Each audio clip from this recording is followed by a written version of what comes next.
दंडवत प्रणाम. मी ईशादृष्टी सतीशगुरु भोजराज दादाजी अमृते श्री गोपालकृष्ण मंदिर मानभाव राजाश्रम तामसा तालुका हदगाव जिल्हा नांदेड. प्रथमतः या मार्गाचे अधिकारण दत्तात्रेय प्रभूंच्या श्री चरणी साष्टांग प्रणिपात करतो. आज ज्यांचा आपण अवतार दिन साजरा करणार आहोत, मानभाव पंथाचे चौथेश्वरी अवतार श्री गोविंद प्रभू बाबा यांच्या चरणी विनम्र अभिवादन करतो. विद्या गुरुवर्य तडगाव निवासी बाबांना दंडवत प्रणाम. आदरणीय दादांना दंडवत प्रणाम. तामसा निवासी कैवल्यवासी तपस्विनी गुरुमाता ताईंची अंतःकरणामध्ये आठवण करतो. आदरणीय तपस्विनी माईजी माईंची अंतःकरणामध्ये आठवण करतो आणि सेवेला प्रारंभ करतो. आपण अमृत प्रवर्तक ग्रुपच्या माध्यमातून दररोज लीळाचरित्र मराठी आणि श्रीमद भगवद्गीता हिंदी श्लोक उच्चारण विश्लेषण श्रवण करत असतो. अमृत प्रवर्तक व्हॉट्सअप नंबर आणि कॉलिंग नंबर आहे 9405257075. दंडवत हो.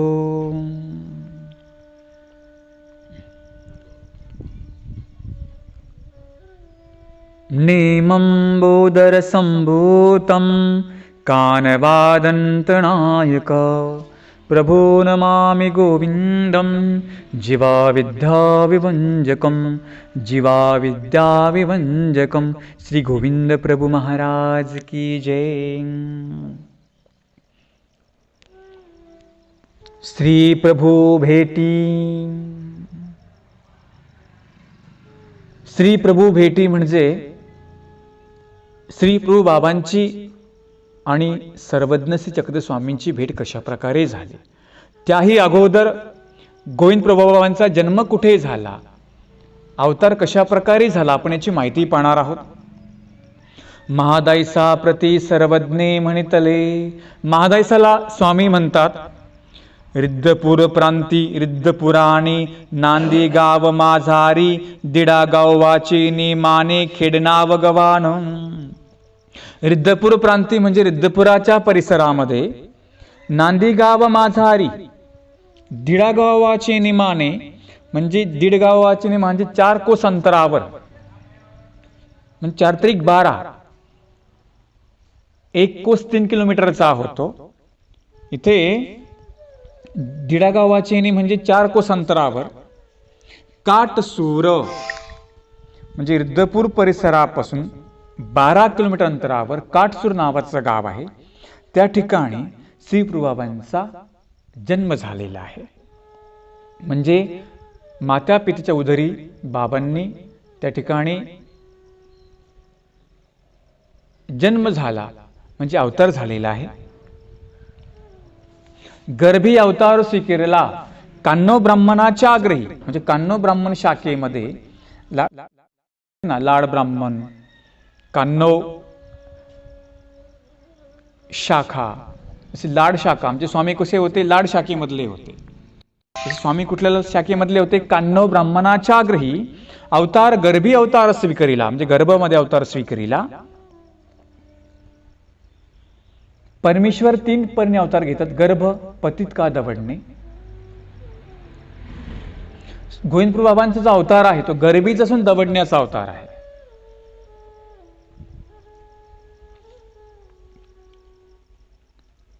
ज्या गर्भामध्ये जो वेडस जीव येणारा होता त्याचं दवडणं केलं आणि तिथे परमेश्वराने अवतार धारण केला, अवतार स्वीकारला.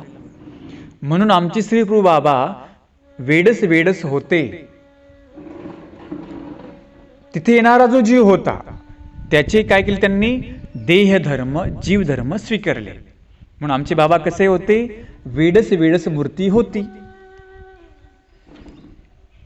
सांगतात की गोसाव्याच्या मात्या पित्याची बहुत लेकरू वे झाली, त्यांना भरपूर मुलं झाले म्हणतात. ती जितीची ना ती मुलं काही जिवंत राहत नव्हती, झाले की मरायचे. मग निपटण्याचे गोसावी झाले, मग शेवटचे गोसावी झाले, म्हणजे आमचे श्री प्रभू बाबा जन्माला आले. तेही गुंडो ऐसे नाव ठेविले. मग त्यांनी सांगितलं आता आपण याचं गुंडोच नाव ठेवू. गुंडो म्हणजे दगड. तू तरी बाबा दगडासारखा आता राहा, याला काही झालं नाही पाहिजे. मग त्यांचं काय नाव ठेवलं? गुंडो नाव ठेवलं. कुणाचं? गोविंदप्रभू बाबांचं. पहिली मुलं वाचतच नव्हती, मग याचं नाव गुंडोच नाव ठेवून दिलं. गोसाव्याची माता पिता अपक्ष झाली, म्हणजे स्वामींची जी आईवडील होती ती मरण पावली. मग मामे मावस्या वाढविले. मग मामे आणि मावश्यांनी आमच्या बाबांचा सांभाळ केलेला आहे. वरिका साता पाचा मुंजीबंधन झाले, म्हणजे ब्राह्मणामध्ये एक संस्कार असतो मुंजीबंधन करण्याचा. ते मुंजीबंधन केलं. मुंजीबंधन केल्यानंतर ब्राह्मणाला द्विज असं म्हटलेलं आहे. ब्राह्मणाचा 2 वेळेस जन्म होतो. एक मातेच्या उदरातून, दुसरा जेव्हा त्याचं मुंजीबंधन होतं की नाही तेव्हा दुसरा जन्म हा तो सांगितलेला, म्हणून त्याला द्विज असं म्हटलेलं आहे. या ठिकाणी गोविंदप्रभू बाबांचं मुंजीबंधन केलं, तो विधी संस्कार केला. मग त्यांना रुद्धपुरामध्ये आणलं. रुद्धपुरामध्ये आल्यानंतर तिकोपाध्ये, बोपोपाध्ये, महादेव उपाध्ये हे तिघे भाऊ यांच्या ठिकाणी वेद अभ्यासाला ठेवले. गोसावी अद्भुत सामग्री स्वीकारली.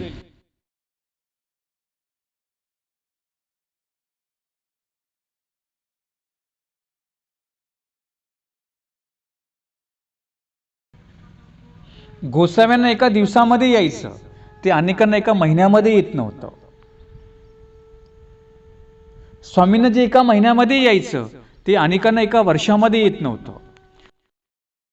जे काही चुकलेलं असेल ते चाट्याही सांगती. चाटे म्हणजे तिथे शिकणारे जे विद्यार्थी होते किंवा त्यांचे जे गुरु होते त्यांना पण जे काही चुकलं आमचे गोविंदप्रभू बाबा सांगत असत. कारण की गोविंदप्रभू कोण होते? हे ईश्वरी अवतार होते. आणि परमेश्वराला काही सांगावं लागतं का? तो सकळ शक्तीचा स्वीकार त्यांनी केलेला आहे. सकळ जाणता परमेश्वर आहे, परंतु मनुष्य वेशाची नाही माने. त्यांनी तो वेश स्वीकारल्यामुळे ते गुरुकडे आपल्या गेले शिक्षण घेण्यासाठी, नाही का? गोपालकृष्ण महाराज संदीपानीकडे गेले की नाही विद्याभ्यास करण्यासाठी? देवाने स्वयंज्ञान शक्तीचा स्वीकार केला होता. देवाला शिकायची गरज होती का? परंतु जीवनामध्ये आम्हाला आदर्श दिला की जीवनामध्ये तुम्हाला गुरु करावा लागेल. तुम्हाला कुणाच तरी शिष्य व्हावं लागेल आणि जो ज्ञानी आहे त्याचं गुरु तुम्हाला करावा लागेल. हे आम्हाला एक शिकवण दिली अवतारांनी. आमचे बाबा सुद्धा गेले रुद्धपुरामध्ये, पण आपल्या गुरुला ते शिकवायचे, मुलांना पण सांगायचे. मग 12 वर्षामध्ये संन्यास वेश स्वीकारला. कमळारण्य गुरुचं नाव, गोसावी नाव विबुधारण्य. मग संन्यास घेऊन दुंडी रावळ सहित श्री प्रभू बाबा द्वारावती विजय केले, म्हणजे द्वारकेला गेलेले आहे. गोमतीच्या तीरी स्वामींना आसन झालं. दुंडी रावळ पुढे बसले होते. आमचे श्री प्रभू बाबा पण गोमतीच्या तीरी बसलेले होते. त्याच ठिकाणी श्री चांगदेव राऊळ म्हणजे चक्रपाणी महाराज बिदी गोदऱ्या झाडोनी तिथे विजय केले. श्रीकरी सूप, श्री मुगुटी सूप, श्रीकरी खराटा, म्हणजे बाबांच्या डोक्यावर सूप ठेवलं, हातामध्ये खराटा होता. गोमतीमध्ये पुंजे टाकून श्री प्रभू बाबांकडे आले. कोण? चक्रपाणी महाराज. आल्यानंतर श्री प्रभू बाबांच्या मुगटी सूप ठेवलं, वर खराटे घावू दिला, म्हणजे वरून खराटा मारला. तेच श्री प्रभू बाबा पर अवर स्वीकारिले. म्हणजे हे परमेश्वराचा शक्ती स्वीकार आहे, म्हणून त्याला पर असं म्हटलेलं आहे, अवर असं म्हटलेलं आहे. शक्तीचा स्वीकार केला म्हणजे आपल्या भाषेमध्ये गुरुत्व आणि शिष्यत्व. या ठिकाणी चक्रपाणी महाराज गोविंदप्रभू बाबांचे गुरु झाले आणि गोविंदप्रभू बाबा कोण झाले? चक्रपाणी महाराजांचे शिष्य झाले. शक्तीचा स्वीकार केला आणि शक्ती स्वीकार करून मागोते रुद्रपुरासी आले. रुद्रपुरामध्ये म्हणजे आमचे श्री कृ बाबा राहू लागले.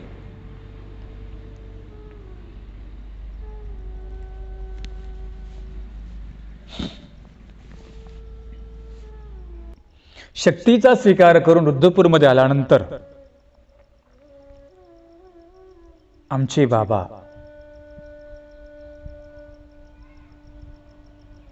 नगरामध्ये पुढी म्हणजे भिक्षा करायचे.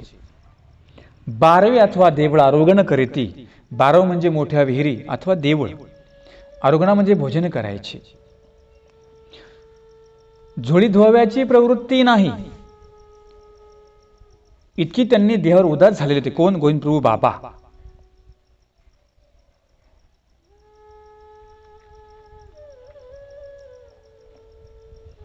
इतकी देहावर उदासीनता स्वीकारली.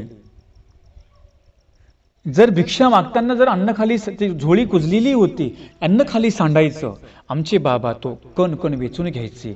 बघा भिक्षान्न किती पवित्र आहे.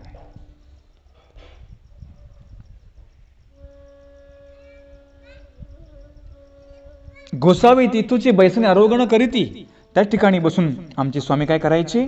भोजन करायचे.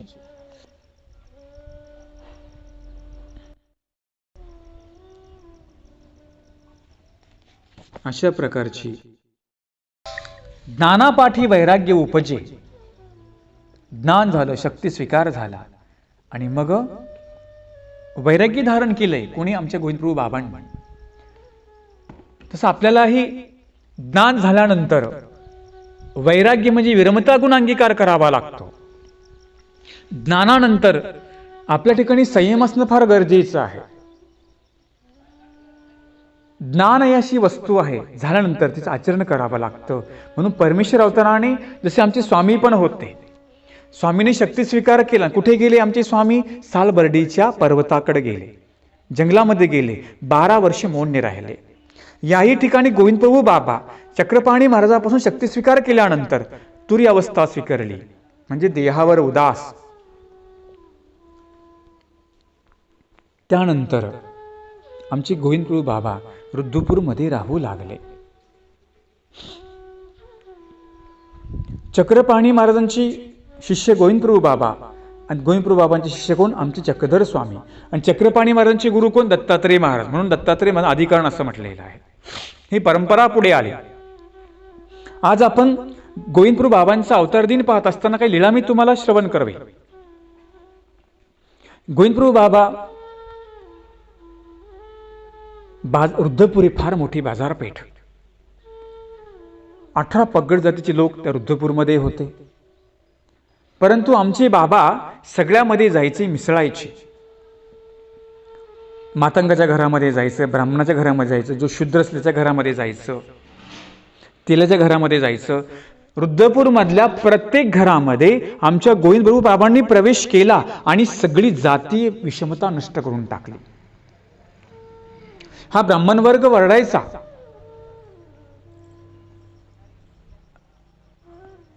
आणि गोविंदप्रभू बाबा प्रत्येकाच्या घरामध्ये जाऊन त्यांचा काही पदार्थ ग्रहण करायचे. तेलाची लाखाची भाकर चरित्रामध्ये प्रसंग येतो. दुसरा प्रसंग मातंगाचा लाडू ग्रहण केला, किंवा जे गुडा क्षेत्रखा जे स्थानं आहेत पिवळ तळोली या ठिकाणी जो शीतकरी त्या द्रोणामध्ये काही खाजा आणून ठेवायचा, तो सुद्धा मातंग होता असं चरित्रामध्ये उल्लेख येतो. दोन्ही अवतारांनीही त्याचा तो पहिले आमचे बाबा ग्रहण करायचे, नंतर आमचे स्वामी ग्रहण करायचे. म्हणजे ब्राह्मणाचंच घ्यावं, जो उच्च जातीमधला आहे त्याचाच पदार्थ घ्यावा असं काही आमच्या बाबांकडे नव्हतं. कुणी असो, मातंग असो, महार असो, तेली असो, कुणी असो, कुंभार असो, प्रत्येकाच्या घरामध्ये जाऊन आमच्या बाबांनी त्यांची पदार्थ ग्रहण केलेली आहेत. इतकंच नव्हे तर रुद्रपुरामधले आमचे बाबा राऊळमाय राऊळ बाप होते. बाप येणे अर्थे ज्याला वडील नसेल त्याला आमच्या बाबांनी त्याचं पुत्रत्व स्वीकारलेलं आहे. ज्याला माय नसेल तिला मातेप्रमाणे प्रेम दिलेलं आहे. उदाहरणार्थ एक मुलगा त्या रुद्रपूरमध्ये मरण पावतो. मरण पावल्यानंतर बाबांना समजतं आणि मग बाबा स्मशानभूमीकडे जातात. त्या मुलाला जिवंत करतात आणि त्याच्या आईच्या हवाली करतात. परंतु ती आईला वाटतं असं कुठं होतं का, मेला जिवंत होऊ शकतो का? मग ती घाबरते, नाही म्हणते माझा पोरगा नाही, माझा मुलगा नाही म्हणते हा. आणि मग त्याच ठिकाणी एक म्हातारी असते आणि त्या म्हातारीला तो मुलगा आमचे गोविंदपूर बाबा देतात. ती म्हातारी म्हणते आता मला या मुलाला, मी छोटा मुलगा याला दूध कसं पाजायचं, काय करायचं? आणि मग गोविंदपूर बाबा अहो मिली घे म्हणे. तिच्या त्या मातेच्या स्तनाला तो मुलगा लावून देतात आणि तिला तो तिच्या स्तनामध्ये दूध येतं. शेवटपर्यंत तो मुलगा त्या मातेची सेवा करतो. कोणी आधार दिला? आमचे बाबा त्या ठिकाणी त्याचे वडील झाले आहेत, माताही झालेले आहेत. असे अनेक संदर्भ चरित्रामध्ये येतात.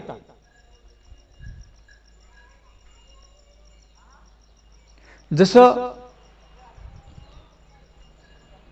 आमच्या बाबांना रुद्रपूरमध्ये सर्वसामान्य जनता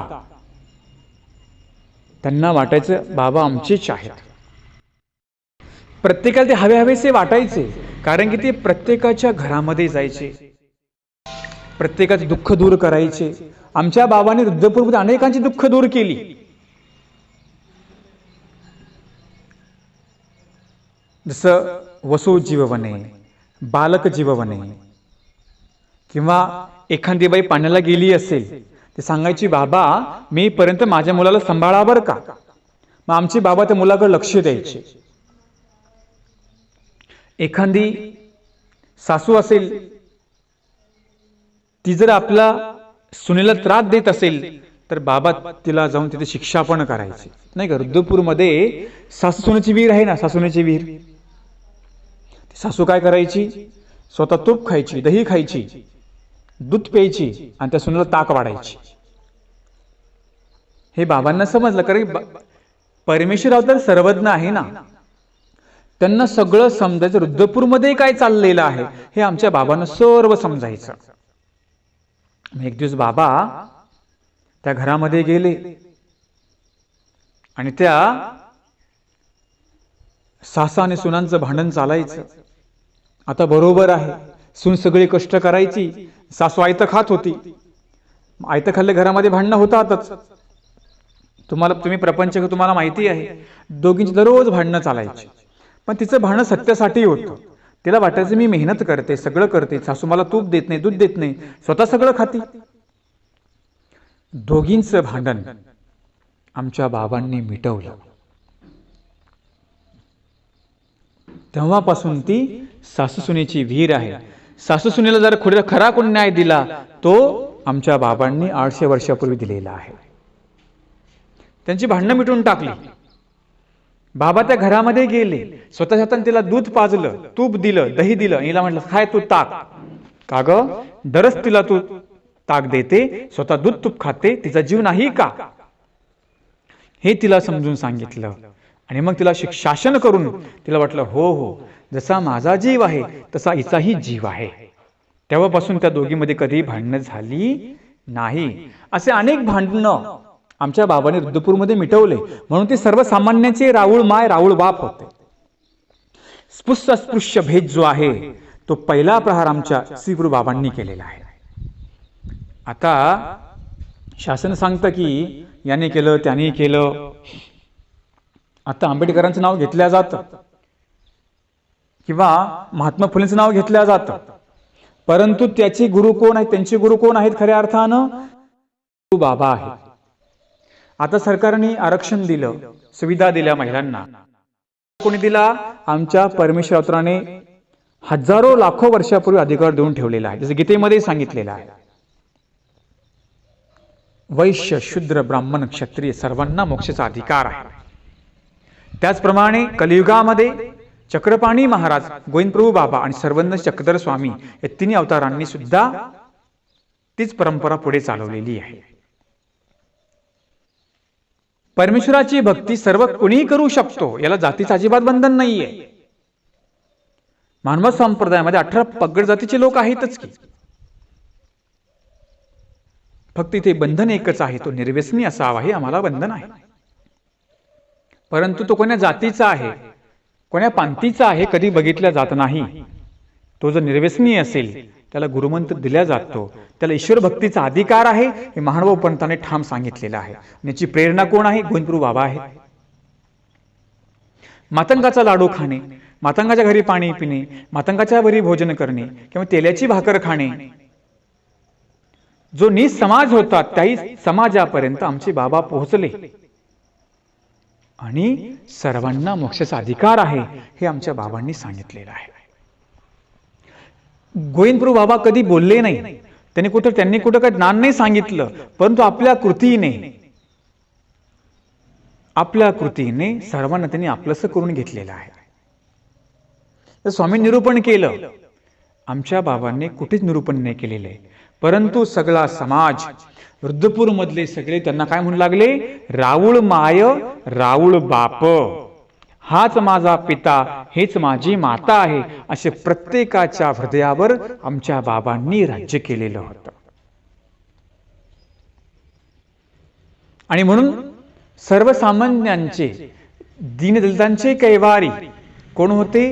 गोविंदप्रभू बाबा होते. त्याचप्रमाणे महादाईसा, आबाईसा यांनी गोविंदप्रभू बाबांची सेवा केली, त्यांना प्रसन्न केलेलं आहे. तसं गोविंदप्रभू बाबांची सेवा करण्याचं खूप अवघड. आमच्या स्वामीने सांगितलं शांताबाईसला, दुरुणी सेवा करावी, दुरुणी अवसर पहावा. बाबांची प्रवृत्ती कधी भंगेल काही सांगता येत नाही. त्याचप्रमाणे आमचे बाबा रुद्रपूरमध्ये प्रतिदिनी 60 जीवांची अविद्याच्छेद करायचे, कृमी ते ब्रह्मपदा बसवायचे. कृमी ते ब्रह्मपदा ऐसी लीळा, 60 जीवांची अविद्याच्छेद करून जे काही जीव जंतू होते त्यांना संबंध देऊन त्यांना संबंध फळा पाठवायचं. आमचे बाबा 125 वर्ष रुद्रपूरमध्ये राहिले की नाही? 125 वर्षामध्ये खेळक्रीडा करायचे, दुडुदुडू धाव घेणे, गगनाची वास पाहणे, टाळी वाजवणे. आमच्या बाबांची मूर्त कशी होती? नाभीचुंबित खाड, अर्ध नेत्र, अर्धा म्हणजे डोळा उघडा अर्धा बंद होता, वंकट करंगळी म्हणजे वाकडी करंगळी होती, आणि वेडच मूर्त, गगनाची वास बघायची आणि हसत, अशी आमच्या बाबांची मूर्त होती. आमच्या बाबांनी माईम भट्टांचा गोड स्वीकार केला, मादैसाची धिरडेचा स्वीकार केला, आबाईसाच्या गोडपुऱ्या स्वीकार केल्या. तसं आपण सुद्धा आज देवाला प्रार्थना करायची.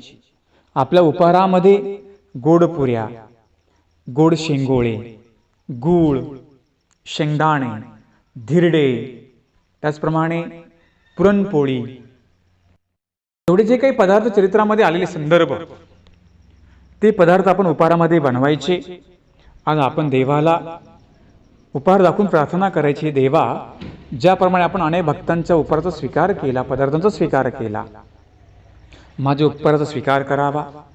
त्याचप्रमाणे आपण ज्याप्रमाणे अनेकांचे दुःख दूर केले, मीही प्रपंचामध्ये दुःखाने व्यापलेलो आहे, आपण सुद्धा आपल्या कृपादृष्टीने माझे दुःख दूर करावे. ज्याप्रमाणे आपण अनेकांना आधार झालात, रुद्रपूर मधला जीव किती भाग्यवान आहे की त्यांना श्री प्रभुपादांचं दर्शन झालं, सेवा झालेली आहे, स्पर्श पण झालेला आहे. तसा संबंध स्पर्श मला कधी होईल. ही प्रार्थना आपण आजच्या दिवशी बाबांना करायची आहे. ज्याप्रमाणे आपण सावळापूरच्या लेकीला आपण तिचे आईबाप झालात, मला भाग्य कधी लागेल तुमची मुलगी होण्याचं, हे देवाला प्रार्थना करायची. आणि माईम भट्टाप्रमाणे आबाईसाप्रमाणे मला आपली सेवा कशी करता येईल, हे देवाला आपण आज प्रार्थना करायची आहे. गोविंद प्रभू चरित्र खूप व्यापक आहे, फक्त मी तुम्हाला थोडे मुद्दे सांगितले. आज आपण देवाला काय प्रार्थना करायची?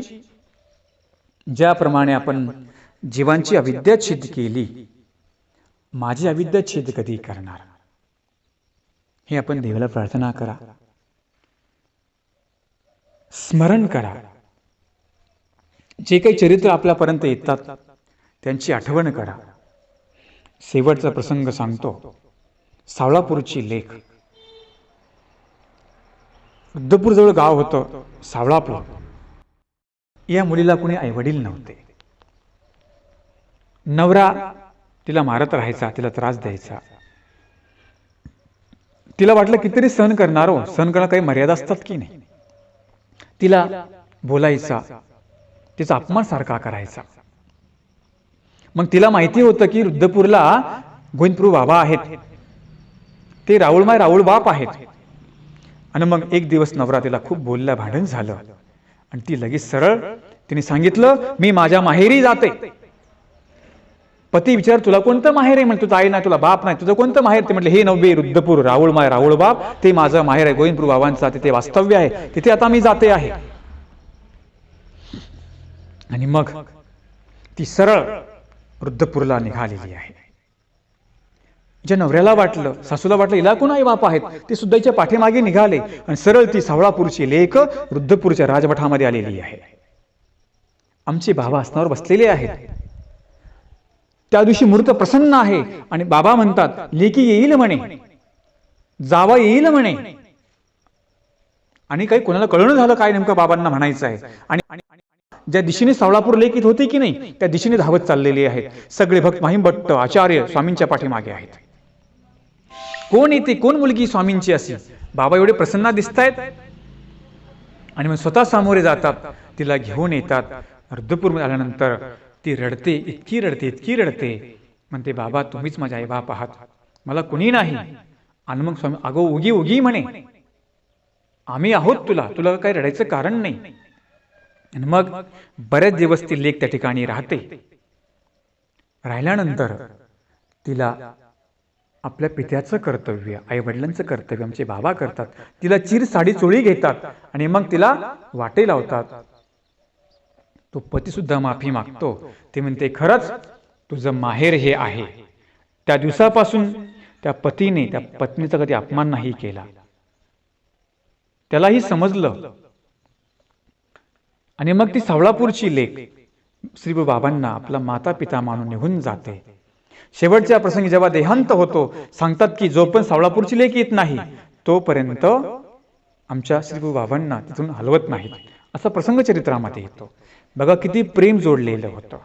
असं प्रेम आम्हाला जोडता येईल का? अहो, देवच आम्हाला होता येईल का? सावळापूरच्या लेकीप्रमाणे अशा बऱ्याच माता भगिनी प्रपंचामध्ये आहेत, समाजामध्ये आहेत.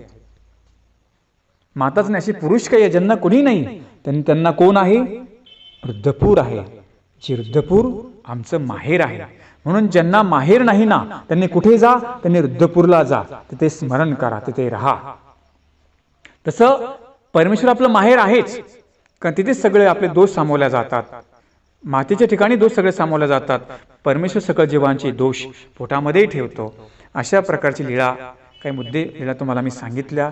संदर्भ तुम्ही आठवा.